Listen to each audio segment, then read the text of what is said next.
Have you ever really stopped to think about truth?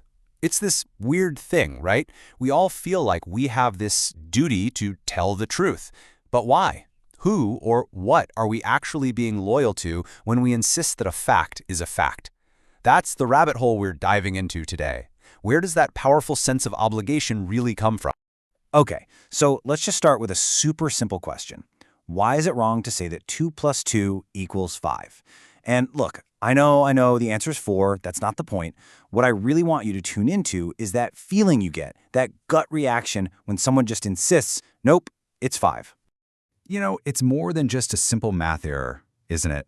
When someone knowingly digs in their heels and says 2 plus 2 is 5, it doesn't just feel like a mistake. It feels like a violation of something important. It kind of feels like a betrayal of reality itself. And that is where things get really weird. Betrayal. That's a word we use for people. So can you actually betray a principle? Can you break faith with a mathematical rule? It's this strange feeling that we owe something to these abstract ideas, and that's the mystery we need to unpack.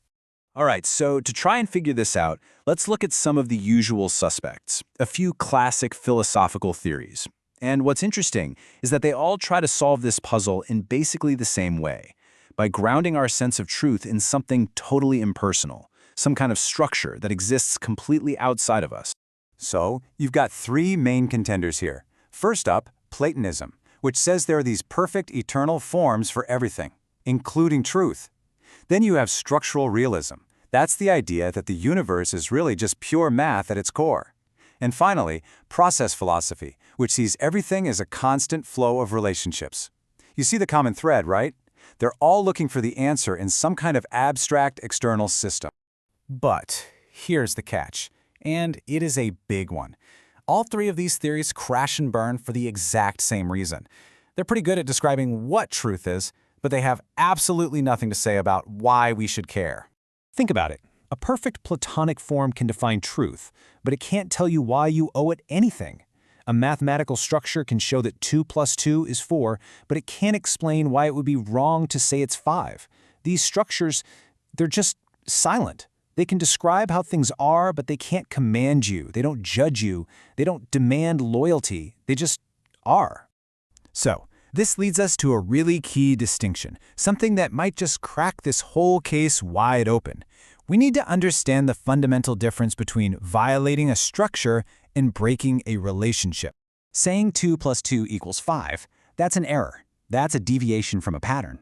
But that feeling of betrayal we keep talking about, that is a totally different beast. Betrayal isn't about breaking a rule. It's about breaking a bond with someone. You make an error against a structure, but you can only betray a person. And this is the core idea, right here. A mathematical formula, a law of physics. These are just structures. You can violate them, sure, but they can't feel it. They don't get let down. Betrayal requires someone who can actually be let down. So if all those theories about impersonal structures are dead ends, where do we go next? Well, maybe the answer isn't out there in the cosmos at all. Maybe it's right here, between us.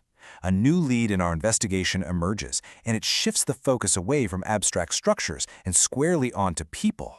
This brings us to a really interesting idea called social constructivism. The basic idea is that our sense of ought, that whole framework of rules and obligations, it doesn't come from some cosmic blueprint. Nope, it's something we build ourselves, from the ground up, through our interactions, our agreements, and the way we hold each other accountable. And it works kind of like this.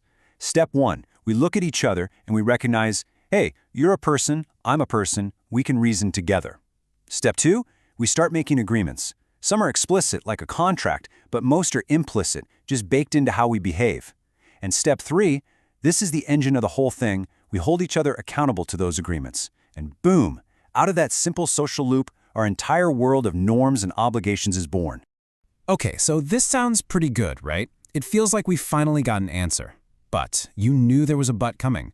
Just when we think the case is closed, our mystery takes one final, critical twist. This community-based solution has a major vulnerability.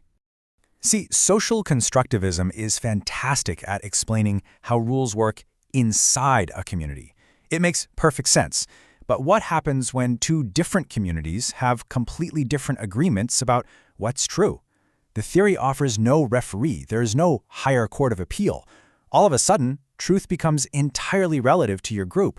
And that just doesn't feel right, does it? When we say something is true, like say the Earth revolves around the sun, we don't just mean this is what my community has agreed to believe. We mean something more. We mean it's a fact that would be true even if every single person in our community or even on the whole planet suddenly denied it. So we're left with a mystery that's even deeper than when we started. We know our obligation to truth isn't owed to some silent, impersonal structure, but it also can't be just an agreement between people. Which leaves us with the ultimate cliffhanger. What is truth? That it can be both objective and command our personal loyalty at the same time. That's the question we're left with.